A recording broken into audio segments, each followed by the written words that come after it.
Donc, bonjour à ceux qui me regardent déjà. Le premier live Facebook que je fais, donc je suis un peu excitée. J'ai un petit peu peur aussi, un petit peu stressée, mais bon. Si il y a encore 2 semaines, quelqu'un m'avait dit « Ah oui, Marina, tu vas faire un live Facebook », j'aurais fait comme non, attends, je suis vraiment pas prête, mais finalement, hier soir, j'étais en train de me balader et je me suis dit, OK, demain, je fais un live Facebook. Donc, c'était une décision assez instantanée, assez rapide. Je suis arrivée, je suis rentrée à la maison, j'ai posté ça sur mon mur, sur ma page Facebook. J'ai envoyé les courriels. Ce matin, je me suis levée, j'ai fait mon petit plan. Donc, on va parler des genoux. Bonjour, plume d'ange. Ah, c'est très joli. Bonjour, bonjour, merci pour ceux qui sont présents. Donc, le sujet du jour, ça va être les genoux. Donc, on va parler des articulations. Ça va être une vidéo d'une trentaine de minutes, un live de trentaine de minutes. En tout cas, j'espère que ça va être une trentaine de minutes. Quand j'ai fait mon plan, hein, qui m'a pris 4 pages, je me suis dit, attends, est-ce que ça va vraiment rentrer dans les 30 minutes? Mais je vais faire tout mon possible. Le pire, si jamais je dépasse un petit peu, ben c'est pas très grave, puis vous êtes toujours libre de partir quand vous voulez. Donc, les genoux. Je vais déjà voir mon petit plan. Étant légèrement stressée, c'est toujours pertinent d'avoir des trucs qui sont écrits. Bonjour Pascal, bonjour. Merci beaucoup pour vos encouragements, vraiment, oui. Je suis très contente que c'est ça de voir les noms que je connais, Pascal, oui. Bonjour, merci vraiment, ça me touche beaucoup que vous soyez là. Ok, donc on va parler de l'articulation de genou particulièrement, mais tout ce que je vais dire sur le genou, ça s'applique aussi pas mal à toutes les articulations. Donc, évidemment, comme le titre le... Merci beaucoup, Pascal, oui, je vais rester authentique. Donc, l'articulation du genou, tout ce qui s'applique à l'articulation du genou, donc ce qui est bon pour le genou et ce qui n'est pas bon pour le genou, mais ça s'applique aussi à pas mal toutes les articulations. Okay? Mais bon, il fallait bien choisir un sujet un petit peu plus concret. Puis, le genou, c'est une des articulations souvent qui va... Si on fait mal, entre autres les postures de yoga, ça fait partie du titre, de mon titre, le yoga en fait. Est-ce que, c'est quoi mon titre déjà? Est-ce que le yoga peut détruire les genoux? Et oui, le yoga peut contribuer à aggraver des problématiques au niveau du genou si on fait mal les postures, ok? Et je ne sais plus qu'est-ce que j'étais en train de dire. Donc oui, c'est ça. Donc le genou, une des articulations, quand on fait mal les postures de yoga, ça va être une des premières articulations qui va en souffrir. Donc c'est quelque chose... merci, merci. Donc c'est quelque chose que je vais aborder aussi durant ce live aujourd'hui. Donc c'est ça, on va regarder en général qu'est-ce qui détruit nos articulations. Qu'est-ce qui est bien pour nos articulations? Donc, à l'inverse, qu'est-ce qui permet de garder nos articulations en santé? Et après, on va plus parler du yoga. Puis, je vais vous montrer aussi les techniques que j'utilise. Oui, c'est ça, plume d'ange. C'est une problématique très fréquente, oui, les douleurs aux articulations. Donc, puis ensuite, je vais vous montrer aussi une des techniques que j'applique à des postures de yoga qui permettent de s'assurer qu'on fait les postures de yoga correctement, justement de façon sécuritaire et sans se blesser. Donc, on va essayer de tout rentrer ça dans une trentaine de minutes. Donc, c'est parti et je vais tout de suite commencer avec... Je suis déjà rendue à ma 2e page, donc finalement, c'est pas si mal. Donc, on va regarder les articulations, donc l'articulation du genou particulièrement, de quoi les articulations ont besoin pour rester en santé. La première chose, la plus importante. Donc, si vous ne faites pas cette chose, bien, tout le reste, c'est ça. Donc, c'est vraiment la chose la plus importante, c'est le mouvement. Les articulations ont absolument besoin d'être bougées, donc l'articulation du genou, pour rester en santé. C'est vraiment la chose la plus importante. Tout le reste, si vous êtes une personne qui qui a un style de vie plus sédentaire, qui ne bouge pas beaucoup, il y a de très très fortes chances que vos articulations vont en souffrir. Le mouvement permet vraiment de nourrir l'articulation. Le mouvement permet donc toute cette circulation de fluide qui entoure l'articulation. Malheureusement, j'ai pas un modèle d'articulation. J'ai pas encore eu cette opportunité de me procurer, de m'acheter des modèles. Ça pourrait être bien d'avoir un modèle du genou, mais l'articulation, c'est comme un peu une capsule, puis il a des liquides, toutes sortes de fluides. Il y a beaucoup de choses qui se passent à l'intérieur d'une articulation, puis pour permettre justement un meilleur échange des nutriments à l'intérieur de l'articulation a besoin de bouger absolument. OK? Donc, c'est ça, c'est vraiment le plus important. Puis, si on regarde l'articulation du genou, le genou nous permet de faire deux mouvements, principalement, donc, la flexion du genou et l'extension du genou. Donc, pour le genou, c'est pas très compliqué. Mettons, si on regarde la hanche, les épaules, mais c'est plus compliqué. L'épaule, la hanche nous permettent chacun de faire au moins 6 mouvements. Puis, si on combine en plus ces mouvements, on peut en avoir vraiment beaucoup. Pour le genou, c'est pas très compliqué. Donc, le minimum qu'on peut faire pour notre genou, c'est tout simplement le bouger. OK? Puis, il y a les personnes parfois qui vont avoir des problèmes, des douleurs au niveau des articulations, qui vont avoir peur de bouger. Ah, quand je bouge, ça claque, ça fait des bruits, ça frotte. Malgré tout ça, on bouge l'articulation dans la mesure où elle est capable de bouger. OK? Donc, si votre genou, mettons, ça bouge jusqu'à là, plus loin, ça avance pas, OK? Mettons, vous n'êtes pas capable d'arriver jusqu'à là, ou vous n'êtes pas capable de le déplier au complet, mais le minimum à faire, c'est de bouger, de faire le mouvement que l'articulation vous permet de faire. Donc ça, c'est vraiment le minimum. Puis, il ne faut pas avoir peur aussi si on entend des bruits, des claquages, des claquements, toutes sortes d'obstacles au niveau de l'articulation. C'est ça, car moi, je ne bouge pas beaucoup. OK. Oui, c'est ça. Donc, bouger l'articulation. Puis, où est-ce que j'en étais? Donc, puis, on n'a pas besoin nécessairement de bouger de façon très brusque. Donc, ça peut être des mouvements plus fluides. Donc, là, je le montre avec mes épaules. Pour le genou, on bouge en douceur. Donc, si vous bougez en douceur, il n'a pas de risque que vous allez endommager l'articulation. OK? Si vous faites le mouvement doucement, c'est ça, ça comporte tous les avantages et aucun risque. OK? Au moins, si votre médecin vous a dit, OK, là, il ne faut vraiment pas bouger, mais j'ai jamais entendu de médecins qui ont dit ça, au moins si vous avez une fracture. OK? C'est très, très rare les conditions de santé où le médecin va vous dire, ne bougez pas. OK? Donc, bougez. La première chose la plus importante. La deuxième chose que j'ai marquée, c'est de boire de l'eau. Donc, une fois de plus, comme j'ai mentionné, il y a beaucoup de circulation de toutes sortes de fluides au niveau de l'articulation. Et plus on boit de l'eau, bien, ça va permettre de garder l'articulation plus lubrifiée et les nutriments vont mieux circuler et l'articulation sera mieux nourrie.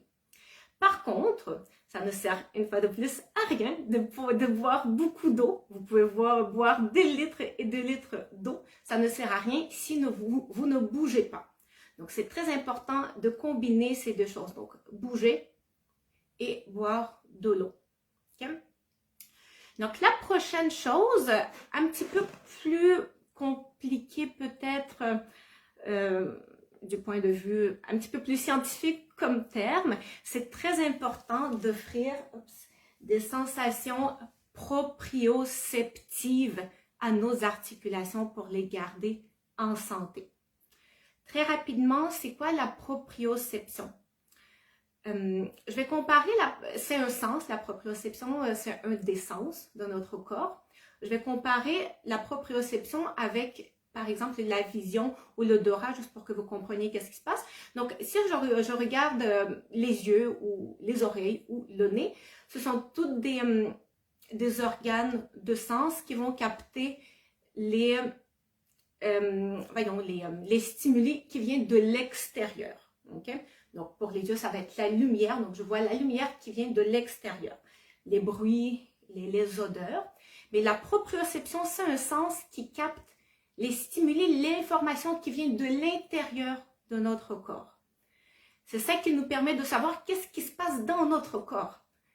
C'est ça qui nous permet de savoir comment une partie du corps est positionnée par rapport à une autre partie du corps. C'est ça qui nous permet de savoir. C'est grâce à ça que notre corps est capable de bouger tout simplement. Parce que si on ne sait pas, si notre cerveau ne sait pas où est notre corps dans l'espace, mais il ne sera pas capable de bouger. Okay? Donc la proprioception, c'est le sens qui permet à notre cerveau de comprendre qu'est-ce qui se passe au niveau des structures de notre corps, qu'est-ce qui se passe au niveau des tissus, dans quel état les tissus se trouvent, est-ce qu'ils sont en santé, est-ce qu'ils ne sont pas en santé, est-ce qu'ils sont tendus, est-ce qu'ils sont raides, est-ce qu'ils sont comprimés, qu'est-ce qui se passe au niveau des tissus. Et c'est important de travailler, je vais juste lire ce que je vois. Ok, oui. La proprioception, c'est important d'offrir ces sensations de proprioception qui va aider à notre cerveau de sentir qu'est-ce qui est en train de se passer au niveau de notre genou. Et avec ma méthode que je vais vous montrer un petit peu plus tard, justement, ce que j'appelle organisation-activation, que j'applique à des postures de yoga, ça permet d'augmenter justement ces sensations de proprioception. Mieux est notre sens de proprioception, plus on a aussi... notre corps va mieux protéger l'articulation des différents mouvements qui peuvent blesser justement notre genou, entre autres, n'importe quelle autre articulation. OK? Donc, qu'est-ce que j'ai marqué d'autre ici? Donc, sensation proprioception, c'est quoi? Ça, on l'a vu. De l'intérieur, oui, c'est ça. Oui, nos articulations, puis ça vient un peu aussi avec la proprioception. Nos articulations ont absolument besoin aussi de... ils ont besoin d'un peu de vibration, ils ont besoin d'un peu d'impact aussi. Comme par exemple, si on fait du yoga un peu plus doux, c'est ça qui manque en fait un peu dans le yoga aussi, c'est un peu l'impact, tu sais. Par exemple, quand on va courir, quand on va sauter, vous savez, il a cet impact contre le sol, ce sont toutes des sensations aussi proprioceptives, entre autres, qui permettent de garder l'articulation en santé, à condition qu'on n'abuse pas de ces choses-là non plus. Puis ça, justement, c'est les composantes qui manquent parfois dans le yoga. Souvent, le yoga, ça va être un peu plus en douceur, en mouvement, mais il n'y aura pas justement des impacts, des vibrations. Puis, une façon simple de rajouter un petit peu plus de ce type de sensation dans le yoga, je pense que je pourrais faire une démonstration tout de suite, c'est de rajouter un petit peu de saut. Je ne sais pas si j'ai un peu la lumière contre le jour, le contre-jour. Attendez. Hop. Voilà. Est-ce qu'on voit quand même bien le tapis? Oui. Donc, ça va être tout simplement, mettons, regardez, rajouter ce genre de choses. Mettons, je fais la posture de la pince. Et là, normalement, je fais aussi du yoga sans chaussettes. Ah. Pour améliorer les sensations, pour travailler les récepteurs au niveau de mes pieds. Donc, mettons, si je veux faire la posture de la pince, je vais inspirer et hop. Et là, il y a mon téléphone qui est en train de voler. Si on rajoute un petit peu de saut aux postures de yoga, hop, et là, bon, je peux faire la posture du chien tête en bas, on peut revenir, hop. Juste intégrer des petits mouvements comme ça va rajouter un peu plus de ce type de sensation. OK? Donc, maintenant, on va essayer de régler un peu tout ça. Oui, Pascal est d'accord, merci. OK. Donc, maintenant, en fait, c'est comme les 3, 4, entre guillemets, choses principales que j'ai identifiées en tant qu'essentielles pour garder les articulations en santé. Évidemment, c'est probablement pas une liste complète, mais ce sont les choses les plus importantes selon moi. Maintenant, allons voir qu'est-ce qui peut détruire nos articulations. Bien, la première chose, l'inactivité. Donc, ça vient un peu c'est l'inverse en fait de ce que j'ai dit au point numéro 2, quand on a parlé des choses qui aident à garder les articulations en santé. Donc, l'inactivité, ça, j'en ai déjà quand même beaucoup parlé. Donc, le fait de ne pas bouger, l'articulation s'affaiblit, ok? Puis, plus on va faire des activités, plus on va sentir nos articulations faibles, douloureuses.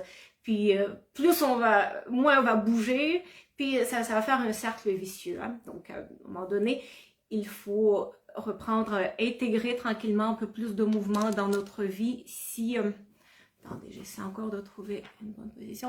Donc, il faut intégrer plus de mouvement dans notre vie, vraiment. Puis, c'est jamais tard. Hein? C'est... si vous dites, ah, j'ai jamais fait d'activité physique, vraiment, on peut toujours intégrer du mouvement dans notre vie à n'importe c'est ça, n'importe quand. Peu importe quel âge vous avez, puis peu importe si vous avez été actif ou pas dans votre vie, le fait d'intégrer un peu plus de mouvement, ça va jamais vous faire du mal. Ok? C'est sûr qu'il faudra quand même faire attention non plus. Si vous avez jamais fait de sport, vous n'allez pas tout de suite aller courir un marathon non plus. Ok? Donc, l'inactivité. Les prochains points, donc qu'est-ce qui détruit nos articulations? L'articulation du genou, entre autres, c'est l'excès de mouvement aussi, en fait, le manque de repos. Vous savez, il y a toujours ce juste milieu qu'il faut trouver. C'est sûr que quand on surutilise notre genou constamment, à tous les jours, le matin, tu fais, voyons, c'est quoi en français? En québécois, on dit ça du jogging, ok, mais du footing en français. Si le matin, tu fais du footing, après, en après-midi, tu fais des squats, puis le soir, tu fais autre chose, puis tu fais ça tous les jours, tu laisses pas de repos à tes genoux, mais évidemment, c'est pas très, très bien non plus. Il faut laisser du repos à nos genoux pour, c'est ça, laisser le temps de se régénérer tout simplement entre les activités sportives qu'on va faire. Évidemment, l'excès de vibration, l'excès d'impact également, ça aussi, c'est pas très bien non plus. Donc, c'est toujours ce juste milieu une fois de plus. Okay. Puis, le quatrième point, très important aussi, donc qu'est-ce qui détruit nos articulations, c'est, donc là, j'ai parlé de excès de mouvement, excès de tout ça, quand on laisse pas suffisamment de repos, particulièrement si on présente des défauts, des déformations au niveau des genoux, des défauts de posture ou des mauvaises façons de bouger aussi. Puis, donc, combiné avec l'excès de ce type de mouvement, ben, c'est là que ça va avoir un impact négatif aussi. Donc, c'est quoi les défauts de posture ou les mauvaises façons de bouger les plus fréquentes au niveau des genoux? Donc, parmi les défauts de posture, on a donc ensuite pour le yoga, je mettrai ma caméra plus haut, mais pour l'instant, je vais le laisser ici. Vous allez juste voir mes genoux. Donc, les défauts de posture les plus fréquents, l'hyperextension au niveau du genou. Ça, c'est quelque chose que j'ai pas. Donc, c'est toujours un peu difficile de faire la démonstration, mais je pense que vous comprenez de quoi je parle. Hyperextension au niveau des genoux, c'est vraiment le genou est un peu trop comme courbé dans l'autre sens. OK? Sinon, vous allez voir sur Internet, hyperextension du genou, vous allez voir tout plein d'images. Donc, juste quand vous êtes debout, même sans nécessairement bouger, en fait, juste rester debout constamment en bloquant nos genoux en hyperextension. Juste ça, ça crée trop de tension, au niveau des ligaments, au niveau des articulations. En fait, ça rend les ligaments moins forts en quelque sorte. Puis l'articulation, à cause de ça, en fait, qu'est-ce qui arrive quand les ligaments sont moins forts? Les ligaments, hein, c'est quelque chose qui relie deux os entre eux. Okay? Donc là, mettons, j'ai le fémur et par exemple le tibia, les ligaments qui vont relier ces deux os. Okay? Donc les ligaments, c'est d'un os à un os. Si les ligaments ne sont pas assez solides ou trop étirés, peut-être c'est ça qui peut arriver aussi avec les genoux en hyperextension. Il y a certains ligaments qui sont un peu trop étirés constamment dans cette position allongée. Il devient un peu comme un peu plus flasque, si je peux dire ça. Puis ça va moins bien retenir l'articulation du genou, donc ça va plus frotter, Ça va plus faire des mouvements que le genou n'est pas nécessairement supposé de faire. Puis, c'est ça qui va aussi abîmer l'articulation à la longue. Okay? Donc, la première chose, le premier défaut très fréquent au niveau des genoux, hyperextension. Le deuxième défaut très fréquent, et ça, c'est quelque chose que je présente légèrement au niveau de mes genoux. Les genoux qui rentrent légèrement vers l'extérieur. Là, je l'exagère un petit peu. OK? Donc, ça, une cause fréquente des genoux qui rentrent vers l'extérieur, vers l'intérieur. Désolée, ça fait comme un peu un X, ok? Ça va être la rotation du fémur par rapport au tibia. Donc, le tibia, l'os principal ici, là aussi un autre os, mais bref. On va juste parler du tibia, le fémur au niveau de la cuisse, l'os le plus long dans notre corps. Donc, voilà, on a tibia, fémur. Puis, le fémur présente une rotation vers l'intérieur, comme ça. Okay?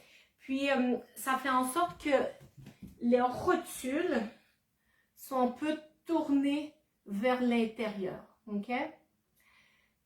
Puis ça, à la longue, ça, une fois de plus, ça crée des problématiques au niveau des ligaments, les ligaments croisés, entre autres, au niveau des genoux. Puis, une fois de plus, comme j'ai déjà mentionné, un problème au niveau des ligaments, ça mène à un problème au niveau de l'articulation. En fait, plus, ça crée du frottement, toutes sortes de problématiques comme ça. Okay?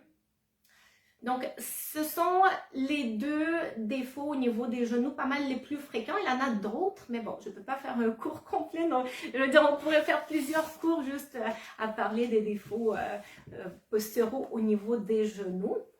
Donc, ça, c'était des défauts plus quand on est statique, debout. Mais, ok, en fait, la façon comment je vais le présenter... laissez-moi juste un petit instant. Donc, j'ai parlé des genoux vers l'intérieur, hyperextension, problème au niveau des arches des pieds, le poids qui est mal distribué. Oui, c'est ça, on est un petit peu plus dans le mouvement. OK, autre défaut de posture, pas nécessairement qui touche le genou, mais plus les pieds, mais qui vont aussi avoir un impact sur les genoux. Ça va être les arches des pieds, les arches internes des pieds qui vont tomber vers l'intérieur.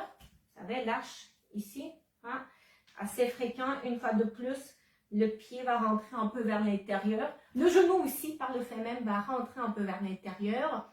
Puis, une fois de plus, ça crée toutes sortes d'inconfort au niveau du genou. Quand on va mal répartir le poids au niveau de nos pieds, juste quand on est debout, maintenant si on va mettre trop de poids devant, trop de poids en arrière, ce qui arrive un peu moins souvent, plus souvent, on va avoir tendance à mettre trop de poids sur le devant du pied que derrière. Okay? Puis, une autre chose, c'est ça, ça peut être aussi trop de poids sur les côtés, trop de poids sur l'intérieur, une fois de plus. Donc, tous les défauts au niveau du pied vont aussi avoir un impact sur le genou. Puis ensuite, tous ces défauts de posture, si on ne les corrige pas, quand on va faire les postures de yoga ou une autre activité, bien, ça peut encore plus aggraver la situation en fait. Donc, par exemple, ça va pas être du yoga, mais juste le fait de monter les escaliers. Là, je vais prendre un cube, un bloc de yoga pour vous faire la démonstration. Mettons, si on a tendance à avoir le genou qui rentre vers l'intérieur, les genoux qui se collent, mettons juste quand vous allez monter les escaliers. Est-ce qu'on voit bien le bloc? Voilà.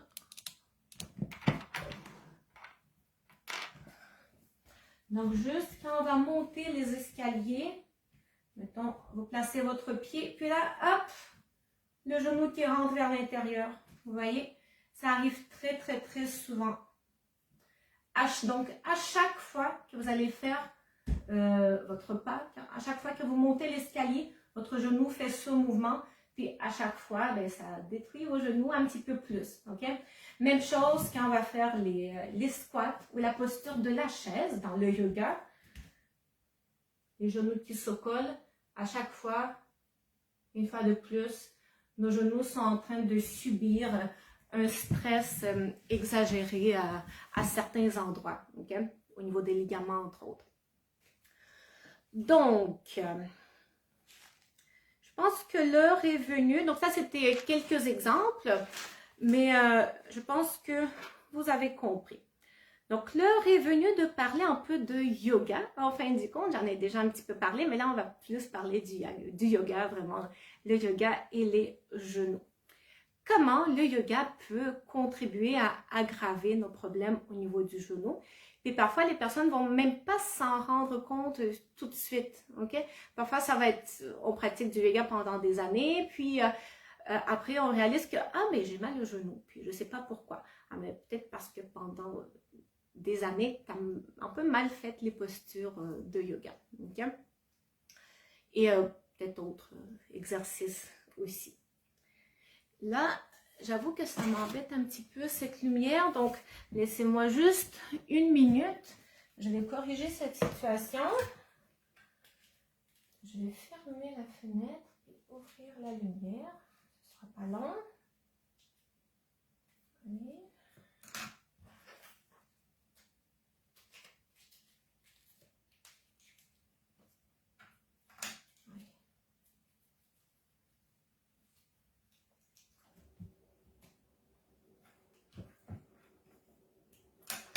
Voilà. Et voilà. Voilà, bon, merci d'être toujours là. Petit problème de lumière. On est beaucoup mieux comme ça. Yay, c'est bon. Donc, où est-ce que j'en étais? J'étais en train de parler du yoga. Une fois de plus, donc c'est l'heure que je monte la caméra un peu plus haut.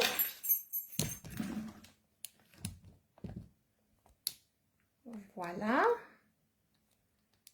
Désolée, ici on va ranger un peu. Voilà.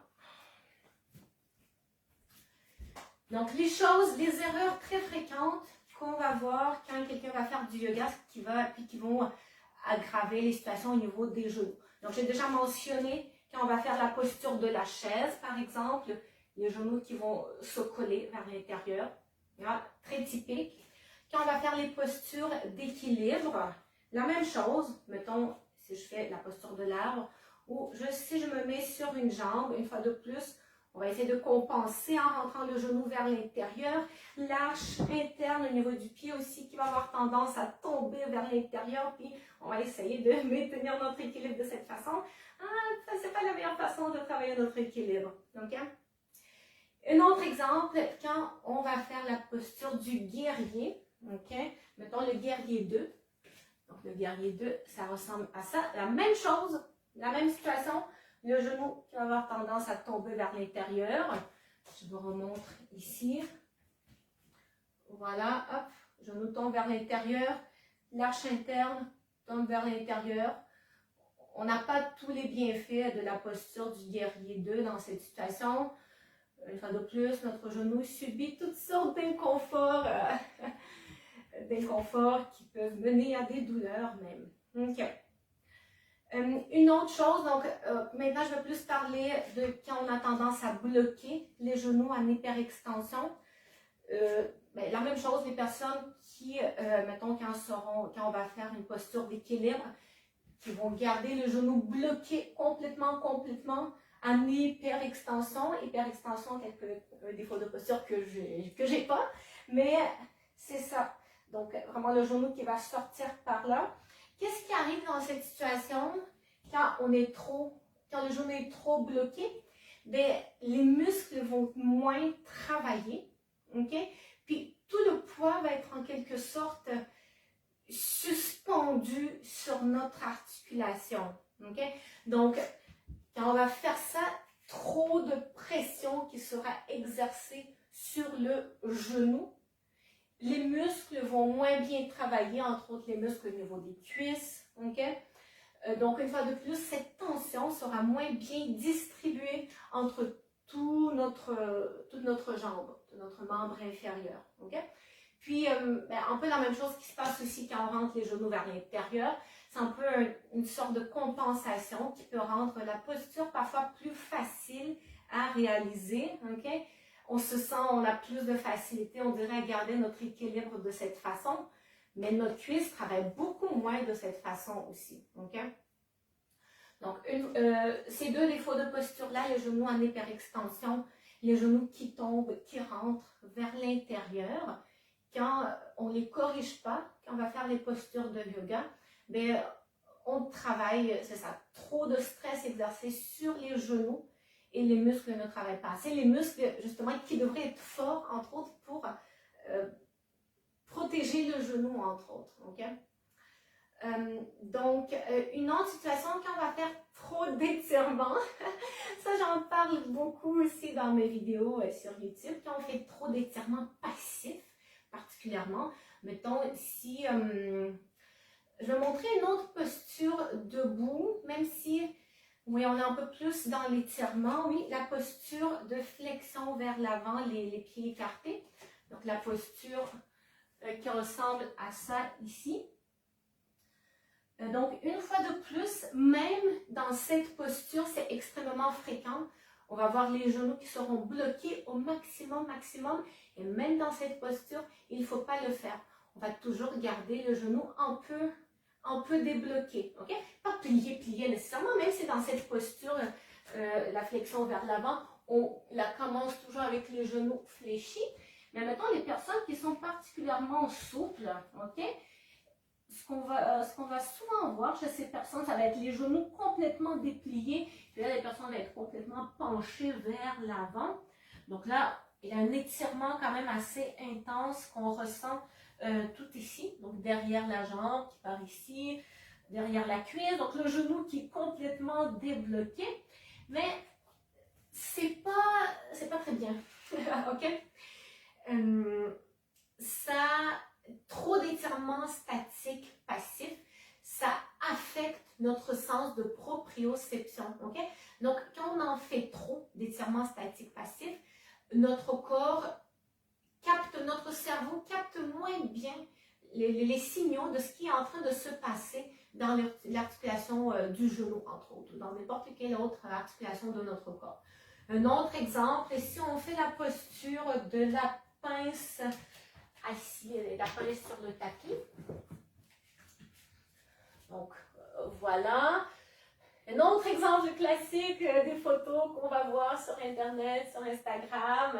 Donc, on va tirer complètement, on va tirer sur les pieds au maximum, puis on va se plier au maximum pour essayer de vraiment aller chercher un maximum d'étirement. Une fois de plus, c'est pas la façon comment moi j'enseigne le yoga. C'est une autre façon, c'est un autre étirement statique passif. Donc, un étirement statique passif, c'est quand il y a une force externe qui va tirer sur le membre en question pour créer l'étirement. Donc là, hop, je suis en train de tirer sur ma jambe, elle ne travaille pas, les muscles ne sont pas contractés, la jambe est juste en train de subir un étirement. Okay? Et ça, quand on fait trop de ce type d'étirement, ça diminue le sens de proprioception.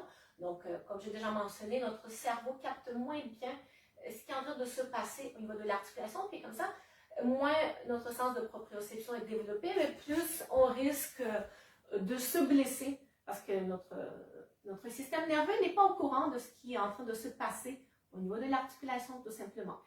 C'est ça, il reçoit moins d'informations, et moins il reçoit d'informations, mais plus on a de risques de se blesser, puis en plus se blesser sans s'en rendre compte dans le moment.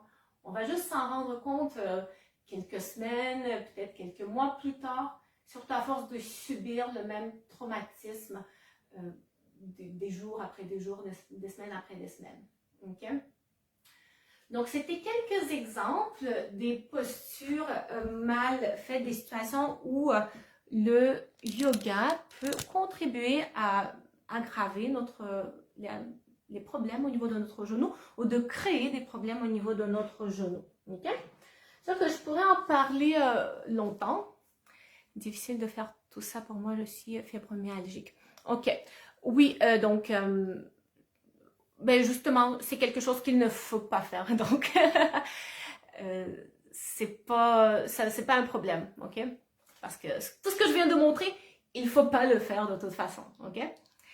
Ce qu'on va faire, par contre, donc là, on est rendu à la dernière étape de mon petit plan. Je vais vous montrer, je vais faire une démonstration de la technique que j'enseigne dans mes cours de yoga, entre autres. J'ai fait aussi quelques vidéos à ce sujet. Ouais, c'est ça. Donc, c'est l'activation et l'organisation. Et donc, si vous avez la possibilité, je vous invite à faire cette expérience avec moi. On va juste faire la posture Tadasana, la posture de la montagne, donc la posture où on est debout, la posture qui semble être une posture très facile à réaliser, mais vous allez voir que ce ne sera pas tout à fait le cas, ok? Je vais rajouter je vais rendre cette posture un peu plus compliquée. Dispenser les cours. Ok, c'est bon, merci Pascal, merci. Ok, donc on fait on fait l'expérimentation, activation, organisation. Donc on va se mettre debout. Ok, on va commencer avec la partie organisation. La partie organisation, c'est un peu l'alignement en fait. Beaucoup dans les cours de yoga, on va parler d'alignement. Il faut bien aligner les genoux, nanana, tout ça. Donc organisation, c'est un peu plus la partie alignement. Puis activation, c'est ça la partie vraiment que j'adore, qui est très nouvelle pour les personnes, ok? Donc, la partie organisation, on va placer nos pieds parallèles. Les orteils vont regarder devant. Donc, je préfère placer les pieds pas trop espacés, donc normalement plus proches que la largeur des hanches. Okay? Donc, il y a peut-être entre 5 à 10 cm maximum entre les gros orteils, ok? Puis même, donc là j'ai dit les pieds sont parallèles, mais ils sont même, en fait pour savoir si nos pieds sont parallèles, on se fie sur le deuxième orteil et pas sur le premier orteil, ok? Parce que si je me fie sur le premier orteil, mes pieds, puis je me fie en fait sur la ligne ici, hein, sur le côté interne de mon pied, les pieds seront un petit peu plus vers l'extérieur, ok? Donc je me fie vraiment, je trace une ligne au niveau du deuxième orteil pour savoir si mes pieds sont parallèles. Okay? On va débloquer les genoux. Et une fois de plus, quand je dis débloquer les genoux, ça ne veut pas dire de les plier complètement. C'est juste, on veut s'assurer qu'ils sont un peu... je peux les bouger assez facilement. Ils ne sont pas bloqués au complet. C'est surtout important si vous avez l'hyperextension au niveau des genoux. Okay? Donc, c'est très important, ça va aider aussi pour travailler le sens de proprioception au niveau de toute notre jambe et au niveau du genou. Ça peut être bien de travailler un peu au niveau des arches de nos pieds, au niveau de nos orteils. Donc, ce que je vous invite à faire, c'est d'écarter vos orteils grand, comme si vous faites ça avec vos orteils. Et vous allez agripper le sol avec les orteils. On va faire ça quelques fois. Une autre chose qui peut être intéressante à faire, c'est de faire un massage au niveau des pieds avec une balle de massage ou une balle de tennis. Là, je n'ai pas nécessairement le temps de faire ça dans cette vidéo, mais juste le fait de rouler la balle au sol avec le pied dans les directions, dans toutes sortes de directions, ça sensibilise les arches des pieds. Puis, il y a des études qui confirment aussi le lien entre dans quelle mesure notre face plantaire de notre pied est sensible et stimulée et notre équilibre. Okay? Donc, juste le fait, mettons, de faire un peu de massage au niveau de nos pieds, ensuite, on aura plus de facilité avec une posture d'équilibre. Okay? Donc, je reprends avec les étapes d'organisation-activation. Donc, on a bien agrippé le sol avec les orteils, les genoux sont débloqués. Et là, on est rendu à l'étape d'activation que j'aime beaucoup. L'activation vise à distribuer la tension d'une façon plus égale entre les différentes structures de notre corps. Donc, au lieu de mettre trop de tension, trop de stress sur les genoux spécifiquement, mais ça va mieux distribuer la tension en partant des pieds tout le long de notre jambe jusqu'à notre bassin, notre plancher pelvien et même plus haut. Okay? Donc, la première chose qu'on va faire dans l'activation, vous allez imaginez que vous voulez un peu éloigner le sol, comme si on voulait pousser avec le sol. Je pousse avec mes pieds. Il n'y aura pas vraiment de mouvement, c'est plus dans la sensation que vous allez le remarquer. Et déjà, juste le fait de faire ça, il y a quelque chose qui se passe un peu au niveau des cuisses et au niveau de la bandelette iliotibiale ici, okay? Sur les côtés, au niveau des fessiers peut-être même. Okay? Et la deuxième étape, vous allez imaginer que vous voulez éloigner un pied de l'autre. On pousse les pieds dans les directions opposées, sans faire de mouvement. Ah, ça, c'est très important. Okay? Ça ne bouge pas pour de vrai. On fait comme si on voulait éloigner un pied de l'autre. Par contre, on sent toujours bien le contact entre toute la face plantaire de notre pied et le sol. Donc, on fait attention, les pieds ne tombent pas sur les côtés. Le pied reste bien appuyé contre le sol et on fait comme si on voulait éloigner un pied de l'autre. Okay? On sent toujours très bien le contact entre la base du gros orteil, la base du petit orteil et le talon particulièrement. Vous imaginez aussi que vous voulez éloigner un genou de l'autre, une jambe de l'autre, on les pousse dans les directions opposées. Et donc là, vous voyez déjà, avec ça, on est en train de travailler, d'inverser le défaut de posture avec les genoux qui rentrent vers l'intérieur. On est en train de travailler, l'inverse. Donc là, nos genoux sont contents parce que là, les structures qui subissent, les tissus qui subissent beaucoup de stress, normalement, pour une personne qui a des genoux qui sont comme ça, mais là, ils sont en train de se reposer. Okay? Puis les structures qui, au contraire, ne travaillent pas suffisamment, car dans nos pieds, nos genoux comme ça, bien, ils sont en train de travailler. Puis là, nos genoux sont contents. Et pas que nos genoux. Okay? Donc, on pousse dans les directions opposées. Le fait de faire ça, donc, vous allez vraiment sentir que toute votre jambe travaille au niveau, à partir des pieds et jusqu'à en montant, en passant par vos genoux, ça monte jusqu'à vos hanches. Vous allez même probablement sentir qu'il y a des choses qui sont en train de se passer dans la région du plancher pelvien. On est en train d'engager le plancher pelvien aussi en faisant ça. Bon, j'ai pas trop le temps de parler des épaules, du cou dans ce live, mais c'est ça, normalement, on va s'assurer que nos épaules sont bien déroulées aussi dans la posture Tadasana. On vise un allongement de la colonne vers le plafond aussi. Mais bref, ça dépasse un peu l'objectif de ce live. Okay? Donc, si vous êtes fatigué, vous relâchez. Okay? Puis, vous pouvez expérimenter cette activation quelques fois. Donc, j'appelle ça l'activation en rotation externe. Donc, quand on fait ça, ça crée une sorte de rotation externe au niveau de la hanche. Une rotation externe très très légère, mais c'est ça, une rotation externe. Donc, la hanche qui souffre un peu par là, sans faire de mouvement. Okay, ouais. Et puis, ces principes d'activation, organisation, je les applique à toutes les postures de yoga. Puis, la posture de yoga n'a pas besoin d'être très complexe pour qu'on puisse appliquer ces principes donc à la posture en question. Donc, juste travailler, par exemple, la posture de la chaise, on maintient cette activation, puis on va légèrement descendre dans la posture de la chaise. Et là, vous n'êtes même pas obligé de descendre très bas pour sentir comment votre corps est en train de travailler d'une façon différente que si vous faites juste un squat comme ça, sans activer. Une chose importante ici avec la posture de la chaise, on pense à mettre plus de poids dans les talons. Souvent, une erreur fréquente, une fois de plus, on va mettre trop de poids en avant. C'est une sorte de compensation. Ça peut être plus facile de faire la posture de la chaise en mettant plus de poids devant, mais on vise vraiment à mettre plus de poids dans les talons. Et c'est là que ça va vraiment travailler au niveau des cuisses, au niveau des fessiers. Dans toute cette région-là, le plancher pelvien est mieux engagé également quand on travaille de cette façon-là. Okay?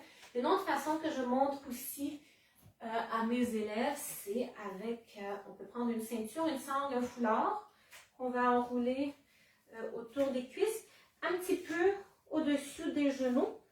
Puis là, au début, on va garder le genou quand même un peu plus collé parce qu'ensuite, quand je vais pousser, la sangle va un peu se tendre un peu plus.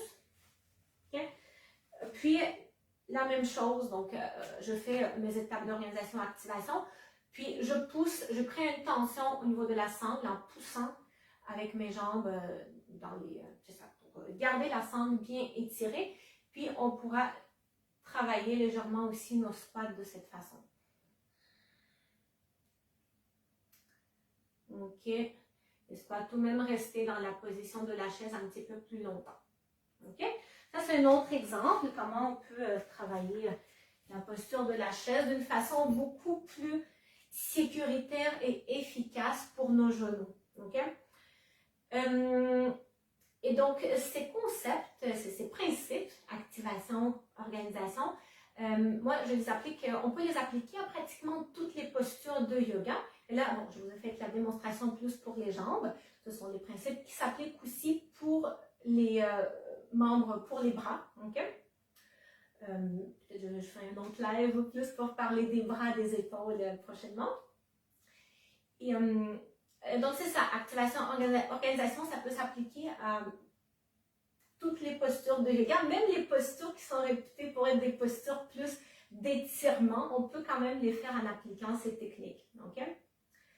Je pense que, là, je ne sais même pas il est quelle heure.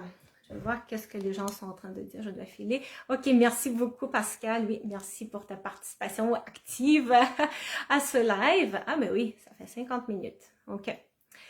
Donc, je vais compléter en vous disant que je lance un groupe, les cours de groupe, en fait, qui vont débuter en mars.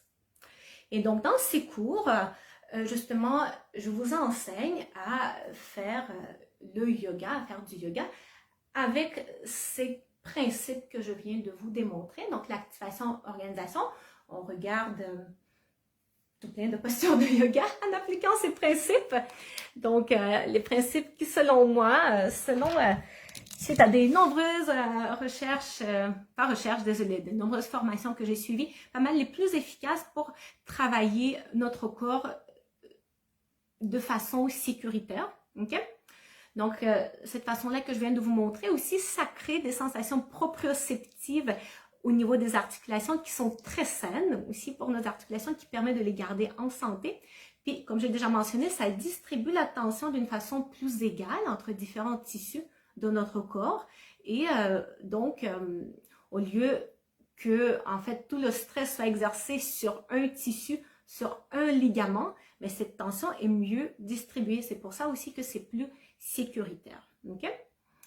Donc, c'est ça. Donc, mes cours, les cours collectifs vont commencer, il y en aura mercredi et les samedis.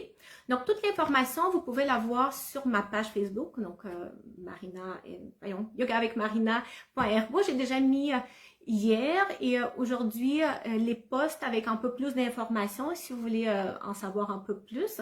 Sinon, vous pouvez toujours aussi me contacter, m'écrire en message privé. Je pourrais vous donner toutes les informations dont vous avez besoin, OK?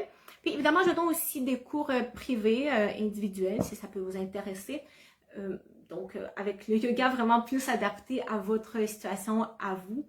Donc, c'est ça.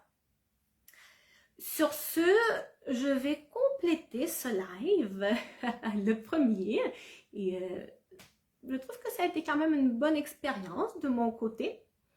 Ça m'a donné envie d'en faire d'autres. Peut-être dans le prochain live, on va plus parler des genoux, des épaules. Je pourrais plus vous montrer aussi comment on va activer, organiser notre corps plus au niveau des épaules, question de protéger notre articulation des épaules pour prévenir les bursites, les capsulites, les tendinites, toutes sortes de choses comme ça. OK?